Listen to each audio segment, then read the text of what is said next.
Hello friends, welcome back. Premam സീരീസിന്റെ എല്ലാ എപ്പിസോഡും ഞാൻ ഈ ഒരു ചാനലിലാണ് അപ്ലോഡ് ചെയ്യാറുള്ളത്. അപ്പോൾ നിങ്ങൾക്ക് ഈ ഒരു ചാനൽ ഇഷ്ടമാവുകയാണെങ്കിൽ സബ്സ്ക്രൈബ് ചെയ്യാനും സപ്പോർട്ട് ചെയ്യാനൊന്നും മറക്കല്ലേ കേട്ടോ. വീഡിയോയിലേക്ക് പോകുന്നതിന് മുൻപ് ഒരു കാര്യം പറഞ്ഞോട്ടെ.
അധ്യായം 270. ഓഫീസിലെ കുറച്ച് പെൻഡിംഗ് ജോലികൾ സിദ്ധാർത്ഥ് വീട്ടിലെ ഓഫീസ് റൂമിലിരുന്ന് തന്നെ തീർത്തു.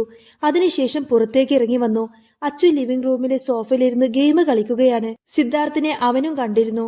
പരസ്പരം ഇടഞ്ഞ നോട്ടത്തിൽ ചില ഭൂതകാല ദൃശ്യങ്ങൾ സിദ്ധാർത്ഥ് കണ്ടു. അച്ചു പണ്ട് എത്രമാത്രം തന്നോട് അടുപ്പത്തിലായിരുന്നു. അവന്റെ ഡാഡി എന്ന വിളിയിൽ താൻ പോലും അറിയാതെ പിതൃവാത്സല്യം നിറയും. പക്ഷേ ഇപ്പോൾ അവൻ വല്ലാതെ അകന്നു പോയിരിക്കുന്നു. ഓർമ്മകൾ അത് സിദ്ധുവിന് മാത്രം സ്വന്തമാണല്ലോ. അവൻ കുറ്റബോധവും വിഷമവും തോന്നി. താൻ എല്ലാം നന്നായിട്ട് ശ്രദ്ധിക്കുമായിരുന്നു. മുന്നിൽ നിൽക്കുന്ന സിദ്ധാർത്ഥിന്റെ മനസ്സിൽ എന്താണെന്നൊന്നും അച്ചുവിന് അറിയാൻ കഴിഞ്ഞില്ല. പക്ഷേ അദ്ദേഹം കൺഫ്യൂഷനിലാണെന്ന് അവന് തോന്നി. കൂടാതെ അദ്ദേഹം വളരെയധികം അസ്വസ്ഥനുമാണ്. ജോലിക്കാര്യത്തിന് അമ്മ വിദേശത്തേക്ക് പോയതാണെന്നല്ലേ ഡാഡി പറഞ്ഞത്? എന്നിട്ട് അമ്മ എന്താ ഇത്ര നേരമായിട്ട് എന്നെ വിളിക്കാത്തത്? ഇത്രയും നേരമൊന്നും അമ്മ വിളിക്കാതിരിക്കില്ല. പക്ഷേ ഇപ്പോൾ എന്താ പറ്റിയേ? അവൻ അത്ഭുതപ്പെട്ടു. പക്ഷേ അവൻ അത് സിദ്ധാർത്ഥിനോട് തുറന്നു ചോദിച്ചില്ല. കാരണം അവൻ മുതിർന്നൊരു കുട്ടിയാണെന്ന് സ്വയം വിശ്വസിച്ചിരുന്നു. അതുകൊണ്ട് കുറെ കാര്യങ്ങൾ ഉള്ളിൽ തന്നെ സൂക്ഷിക്കണം. വിഷമമുണ്ടെങ്കിൽ അത് പഴയതുപോലെ പുറത്തു കാണിക്കാൻ പാടില്ല. കരയരുത്, വിവേകത്തോടെ നിൽക്കണം. ഇതെല്ലാം നീലിമയാണ് അവനെ പഠിപ്പിച്ചത്. അച്ഛനെയും അമ്മയും നന്നായിട്ട് നോക്കണം. കാര്യങ്ങൾ നല്ല രീതിയിൽ തന്നെ കൈകാര്യം ചെയ്യണം. വലുതായാൽ ശക്തനായ മനുഷ്യനാകണം. അച്ചു വീണ്ടും ചിന്തിച്ചുകൊണ്ടിരുന്നു. അവന്റെ എതിർവശത്തായി വന്നിരുന്ന സിദ്ധാർത്ഥിന്റെ മനസ്സിലും ഒരുപാട് ചിന്തകളുണ്ടായിരുന്നു. അച്ഛനും മകനും നിശബ്ദമായി അവരുടെ ലോകത്തേക്ക് മുഴുകിയിരുന്നു. ഗീതാമ്മക്ക് രാത്രിയിൽ ഉറങ്ങാനേ കഴിയുന്നുണ്ടായിരുന്നില്ല. അവരെ ഉറക്കം കെടുത്തുന്ന എന്തൊക്കെയോ അവരെ വേട്ടയാടിക്കൊണ്ടേയിരുന്നു. ഇന്നലെ രാത്രിയിലും അവരൊട്ടും ഉറങ്ങിയിട്ടില്ലെന്ന് വിശ്വനാഥിന് മനസ്സിലായിരുന്നു. അത് അവരുടെ കൺതടങ്ങളിൽ നിന്നും വ്യക്തമാണ്. ഇന്നലെ രാത്രി നിനക്ക് എന്തു പറ്റി? വിശ്വനാഥൻ ചോദിച്ചു. ഗീതയുടെ മനസ്സിലെ അസ്വസ്ഥ ഇരട്ടിയായി. അവരുടെ രണ്ടുപേരുടെയും വിവാഹം കഴിഞ്ഞിട്ട് ഒരുപാടധികം വർഷങ്ങളായി. ഇപ്പോഴും അന്നുണ്ടായിരിക്കുന്ന അതേ പരസ്പര വിശ്വാസവും ബഹുമാനവും സ്നേഹവും അവർക്കിടയിലുണ്ട്. ആ കരുതൽ കൊണ്ടാണ് വിശ്വനാഥ് അങ്ങനെ ചോദിച്ചത്. അവളെ കാണാതായ അന്നു മുതൽ തുടങ്ങിയതാ ഈ ടെൻഷൻ. മനുഷ്യന്റെ ഉറക്കവും പോയി, ഉള്ളിലുള്ള സമാധാനവും പോയി. ഇനി അവൾക്ക് എന്തെങ്കിലും പറ്റിക്കഴിഞ്ഞാൽ പിന്നെ എന്താവുമെന്നറിയില്ല. അതിന്റെ കൂടെ ആ വാർത്തയും കൂടി. എന്തോ മനസ്സിൽ വല്ലാത്തൊരു അസ്വസ്ഥത. ഗീതാമ്മ പറഞ്ഞു. ഭാര്യയുടെ അവസ്ഥ അദ്ദേഹത്തിന് മനസ്സിലാകുന്നുണ്ടായിരുന്നു. പക്ഷേ നീലിമയെക്കുറിച്ചുള്ള വാർത്ത അദ്ദേഹത്തിന് ഒരു പ്രശ്നമായി തോന്നിയില്ല. അവൾ തിരിച്ചു വന്നില്ലെങ്കിൽ വേണ്ട, അല്ലാതെ എന്താ? അത്രയും മനുഷ്യനൊരു സമാധാനം കിട്ടും. സിദ്ധുവിന്റെയും ലാവണ്യയുടെ വിവാഹം നമുക്ക് നടത്താം.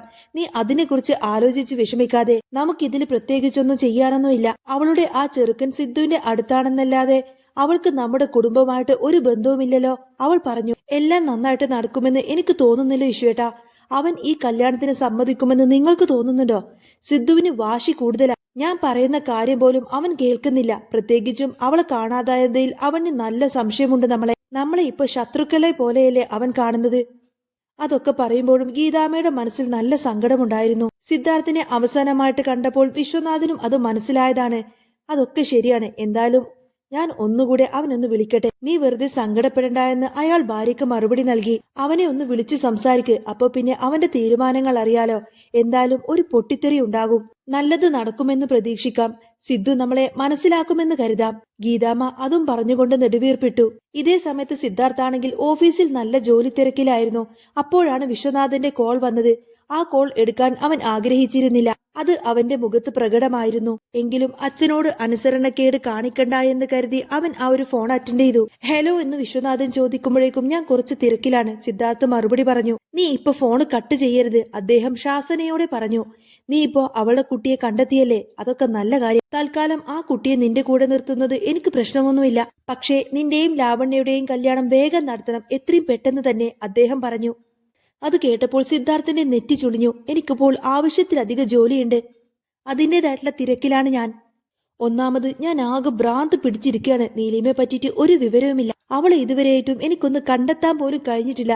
പിന്നെ ഇതിനെല്ലാം പിന്നെ നിങ്ങളാണെന്ന് എനിക്ക് നന്നായിട്ടറിയാം. എല്ലാ തെളിവുകളും കൊണ്ട് ഞാൻ വരുന്നുണ്ട്. നിങ്ങൾ ഏതുവരെ പോകുമെന്ന് ഞാൻ നോക്കുകയാണെന്ന് അവൻ അമർഷം നിറഞ്ഞ സ്വരത്തിൽ പറഞ്ഞു. എന്നാൽ സിദ്ധാർത്ഥ തന്നോട് ഇത്തരത്തിൽ പ്രതികരിക്കുമെന്ന് വിശ്വനാഥൻ ഒട്ടും തന്നെ പ്രതീക്ഷിച്ചിരുന്നില്ല. വിശ്വനാഥൻ പറഞ്ഞത്, സിദ്ധു, വാക്കുകൾ സൂക്ഷിച്ചു ഉപയോഗിക്കണം. അവൾ അവിടെ നിന്നും ഇറങ്ങിപ്പോയതിന് ഞങ്ങൾ എന്ത് ചെയ്യാനാ? അതിന് നീ ഞങ്ങളോട് ദേഷ്യപ്പെട്ടിട്ട് കാര്യമുണ്ടോ?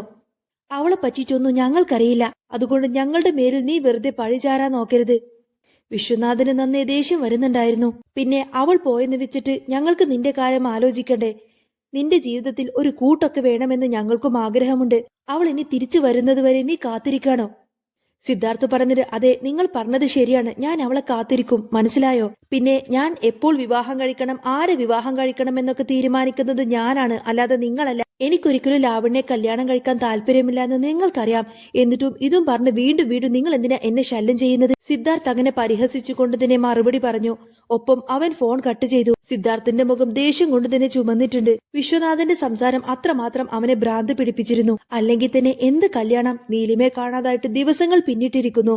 ഓരോ ദിവസം കഴിയുന്നോറും പ്രതീക്ഷ നഷ്ടപ്പെട്ടുകൊണ്ടിരിക്കുകയാണ്. സിദ്ധാർത്ഥിനാണെങ്കിൽ ഇപ്പോൾ മറ്റൊരു കാര്യത്തിൽ ശ്രദ്ധിക്കാൻ പോലും കഴിയുന്നില്ല. വല്ലാത്തൊരവസ്ഥയിലൂടെയാണ് അവൻ ഇപ്പൊ കടന്നുപോയിക്കൊണ്ടിരിക്കുന്നത്. അവൾ എവിടെ പോയി? എന്തുകൊണ്ടാണ് കഴിഞ്ഞ കുറച്ച് ദിവസങ്ങളായിട്ട് അവളെക്കുറിച്ച് ഒരറിവും വരാത്തത്? ഉത്തരമില്ലാത്ത കുറെ ചോദ്യങ്ങളാൽ അവന്റെ തല പൊട്ടിത്തെറിക്കുന്നത് പോലെ അവന് തോന്നി. മറുവശത്ത് കാണിക്കുന്നത് നീലിമയാണ്. നീലിമ ഈ സമയത്തൊക്കെ അബോധാവസ്ഥയിലായിരുന്നു. മലഞ്ചെരുവിലേക്ക് വീണതു മുതൽ അവൾക്കൊട്ടും തന്നെ ബോധമില്ലായിരുന്നു. ആ ഒരു വീഴ്ചയിൽ തന്നെ അവളുടെ ശരീരത്തിൽ ഒരുപാടധികം മുറിവുകളും പറ്റിയിട്ടുണ്ട്. അവൾ തീർത്തും അവശയാണ്. കണ്ണു തുറക്കാൻ പോലും അവൾക്ക് കഴിയുന്നില്ല. അബോധാവസ്ഥയിലാണെങ്കിലും തന്റെ വയറ്റിൽ വളർന്ന കുഞ്ഞിനെ സംരക്ഷിക്കാൻ കഴിയുന്നതെല്ലാം തന്നെ ചെയ്യണമെന്ന് അവൾ ആഗ്രഹിച്ചിരുന്നു. അതുകൊണ്ട് തന്നെ അതിനുവേണ്ടി അവൾ അവിടെ നിന്നും എഴുന്നേൽക്കാൻ ശ്രമിച്ചുകൊണ്ടേയിരുന്നു. പക്ഷെ അവൾക്ക് അതിനൊന്നും തന്നെ കഴിഞ്ഞില്ല. അതേ നിരാശയിലും അവൾക്ക് ഒറ്റ ചിന്ത മാത്രമേ ഉണ്ടായിരുന്നുള്ളൂ. തനിക്ക് എന്ത് സംഭവിച്ചാലും തന്റെ കുഞ്ഞിനെ സംരക്ഷിക്കണം. ജീവനുള്ള നിമിഷത്തോളം അവൾ അതിനായി പരിശ്രമിക്കുമെന്ന് സത്യം ചെയ്തു. അവളുടെ ശത്രുക്കൾ കാരണം ഒരുപാട് തവണ അവൾ അപകടത്തെ നേരിട്ടിട്ടുണ്ട്. എങ്കിലും അതിൽ നിന്നെല്ലാം തന്റെ മക്കളെ പൊതിഞ്ഞു പിടിക്കാൻ അവൾ ശ്രമിച്ചുകൊണ്ടേയിരുന്നു. പക്ഷേ തളർച്ചയിൽ വീണ്ടും അവൾ അബോധാവസ്ഥയിലേക്ക് തന്നെ വഴുതി. ആ സമയത്തായിരുന്നു അതുവഴി 2 യാത്രക്കാർ കടന്നു പോകുന്നത്. അവർ ഭാര്യയും ഭർത്താവുമാണെന്ന് കാണുമ്പോൾ തന്നെ പറയാൻ കഴിയും. കുറച്ച് വയസ്സായവരായിരുന്നു. വേഗം നടക്ക് ചേട്ടാ, നമ്മൾ ഇനി എപ്പോഴാ ഇനി അങ്ങോട്ടേക്ക് എത്തുക? ഇനിയും നേരം വൈകിക്കഴിഞ്ഞാൽ നമ്മൾ ഇവിടെ കുടുങ്ങിപ്പോവും. ആ സ്ത്രീ തന്റെ ഭർത്താവിനെ നോക്കിക്കൊണ്ട് പറഞ്ഞു. ആ സമയത്തിന്റെ ഭർത്താവ് നേരെ ആകാശത്തേക്ക് നോക്കി. എന്നിട്ട് എത്ര പെട്ടെന്നാണ് ഇരുട്ടായതെന്ന് അവർ ശ്രദ്ധിച്ചു. ശരിയാണ്, നീ പറഞ്ഞത് സത്യമാണ്. നമ്മൾ എത്ര നേരമായി നടക്കുന്നത്? സത്യത്തിൽ ഇത്ര ദൂരമൊന്നും വിചാരിച്ചിരുന്നില്ല. അയാൾക്ക് വല്ലാതെ ശ്വാസം മുട്ടുന്നുണ്ടായിരുന്നു. അതുകൊണ്ട് തന്നെ ഭാര്യ വേഗം വെള്ളക്കുപ്പി നീട്ടി. അത് കുടിച്ചിട്ട് ഒന്ന് വേഗം തന്നെ നടന്നേ, സമയം വൈകുന്നത് ഇനിയും ഞാൻ പറയണമെന്നൊക്കെ അവൾ ചോദിച്ച് അതും പറഞ്ഞിങ്ങനെ ചുറ്റും നോക്കി. അപ്പോഴാണ് പാറക്കെട്ടിനിടയിൽ കിടക്കുന്ന നീലിമയെ അവർ കണ്ടത്. അയ്യോ, അതൊരാളാണല്ലോ. ദേ, ഒന്നിങ്ങ് വേഗം വന്നേ, അവർക്ക് ജീവനുണ്ടോന്ന് നോക്കാം. ആ സ്ത്രീ അങ്ങനെ അവരുടെ ഭർത്താവിനെ നോക്കി പറഞ്ഞു. പിന്നെ തിടുക്കത്തിൽ തന്നെ മലഞ്ചെരുവിലൂടെ താഴേക്ക് ഇറങ്ങാൻ തുടങ്ങി. നാൻസി, സൂക്ഷിച്ച് വീഴും, അയാൾ പിന്നിൽ നിന്നും വിളിച്ചു പറഞ്ഞു. പിന്നെ ആശങ്കയോടെ അയാളും പിന്നാലെ പോയി. നോക്കി ചേട്ടാ, ഈ സ്ത്രീക്ക് ജീവനുണ്ടെന്നാ തോന്നുന്നേ, നാൻസി ഭർത്താവിനോട് ഉറക്കെ വിളിച്ചു പറഞ്ഞു. മുകളിൽ നിന്ന് വീണതല്ലേ, അതുകൊണ്ട് അവരുടെ ശരീരത്തിന് അതിൻ്റെതായിട്ടുള്ള പരിക്കുണ്ട്. ഒന്നിങ്ങ് വേഗം വാ. നാൻസിയുടെ സംസാരത്തിന് തിടുക്കം നിറഞ്ഞു. അല്ല, ആരാ ഇത്? അവരെങ്ങനെ ഇവിടെ എത്തി? നാൻസി ഭർത്താവിനെ നോക്കി ആകാംക്ഷയോടെ ചോദിച്ചു. അവിടെ എന്താണ് നടക്കുന്നതെന്ന് അവർക്ക് മനസ്സിലായില്ല. എങ്കിലും അവരൊരു ഡോക്ടറുടെ മാതാപിതാക്കളാണ്. അതുകൊണ്ട് പ്രഥമ ശുശ്രൂഷ നൽകാൻ അവർക്ക് ചെറിയൊരു അറിവുണ്ട്. പക്ഷേ മുന്നിൽ കിടക്കുന്നത് നിസാര മുറിവ് പറ്റിയ ആളല്ല. ആ പെൺകുട്ടിയുടെ ശരീരം മുഴുവൻ മുറിവുകളാണ്. എങ്കിലും അവർ നീലിമയുടെ അടുത്തെത്തി. പൾസ് ചെക്ക് ചെയ്തു നോക്കുന്ന സമയത്തിന് അവൾ നന്നായിട്ട് തളർന്നിട്ടുണ്ടെന്നുള്ള കാര്യം അവർക്ക് മനസ്സിലായി. എത്രയും പെട്ടെന്ന് തന്നെ ഇവരെ ഇവിടെ നിന്നും മാറ്റണം. ഇനിയും ഈ പെൺകുട്ടി ഇങ്ങനെ കിടക്കുന്നത് സുരക്ഷിതമല്ല. അവർ 2 പേരും കൂടി അവളെ താങ്ങിയെടുത്ത് മലയിറക്കി. പിന്നെ സുരക്ഷിതമായി നേരെ അവരുടെ വീട്ടിലേക്ക് കൊണ്ടുപോയി. ആ സമയത്തൊക്കെ നീലിമയെക്കുറിച്ച് അവർക്ക് വല്ലാതെ ആശങ്ക തോന്നിയിരുന്നു. ആ പെൺകുട്ടിക്ക് ഒന്നും സംഭവിക്കരുതെന്ന് അവർ മനസ്സുകൊണ്ട് പ്രാർത്ഥിച്ചു. നോക്ക് ചേട്ടാ, ഈ കുട്ടി അവളുടെ വയറ്റിൽ കുറെ നേരമായിട്ട് ഇങ്ങനെ മുറുകെ പിടിക്കുന്നു. ഇവൾക്ക് കാര്യമായിട്ട് എന്തോ പറ്റിയിട്ടുണ്ട്. നല്ല ബ്ലീഡിംഗ് ഉണ്ടെന്ന് തോന്നുന്നു.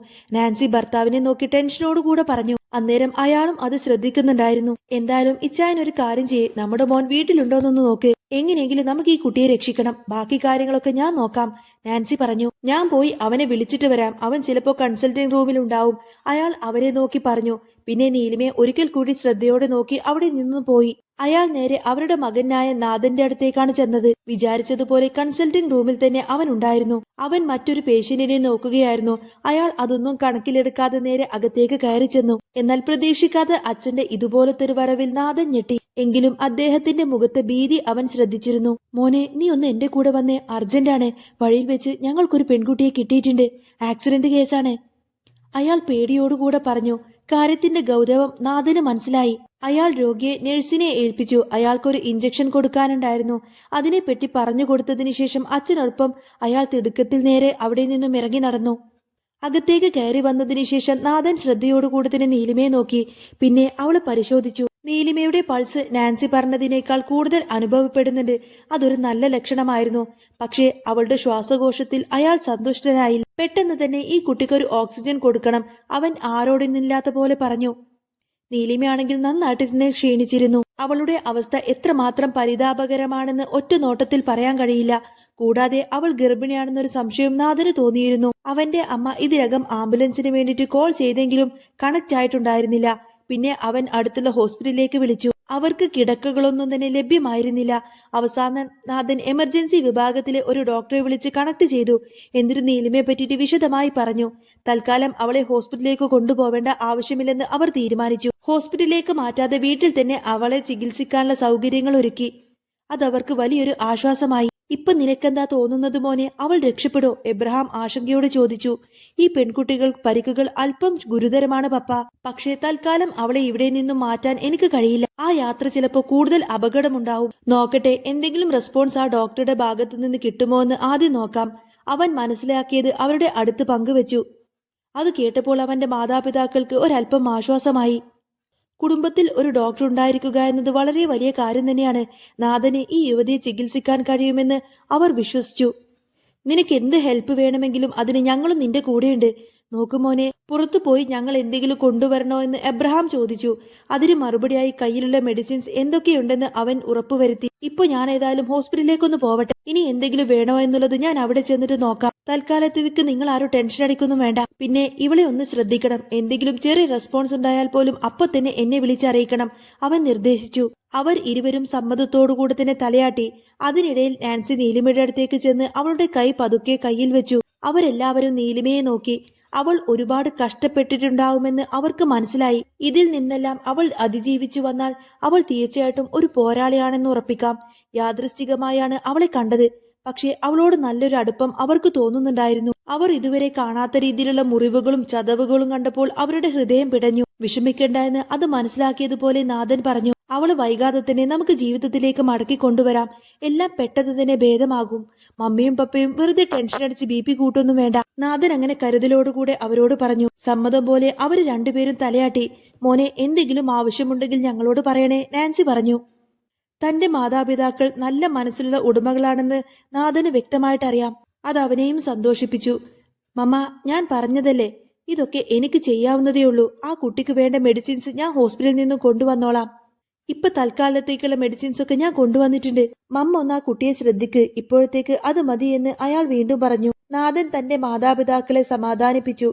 അതിനിടയിൽ നീലിമ മരുന്നുകളോട് പ്രതികരിച്ചു തുടങ്ങിയിരുന്നു. അവളുടെ ക്ഷീണവും പതിയെ കുറഞ്ഞു. അവളുടെ ആരോഗ്യം മെച്ചപ്പെട്ടു തുടങ്ങി. നാഥന്റെയും അവന്റെ മാതാപിതാക്കളുടെയും പരിചരണത്തിൽ അവൾ സുഖം പ്രാപിച്ചു. എന്നാൽ അമ്മയുടെ ഈ അവസ്ഥയൊന്നും അറിയാതെ അച്ചു നല്ല ഉറക്കത്തിലായിരുന്നു. പക്ഷേ അവൻ ഉറക്കത്തിൽ നീലിമ ഒരു പൊട്ടക്കിണറ്റിലേക്ക് മറിഞ്ഞു വീഴുന്നത് സ്വപ്നം കണ്ടുകൊണ്ട് തന്നെ കരഞ്ഞുകൊണ്ട് അമ്മേ എന്ന് അച്ചു ഭയന്ന് നിലവിളിച്ചു.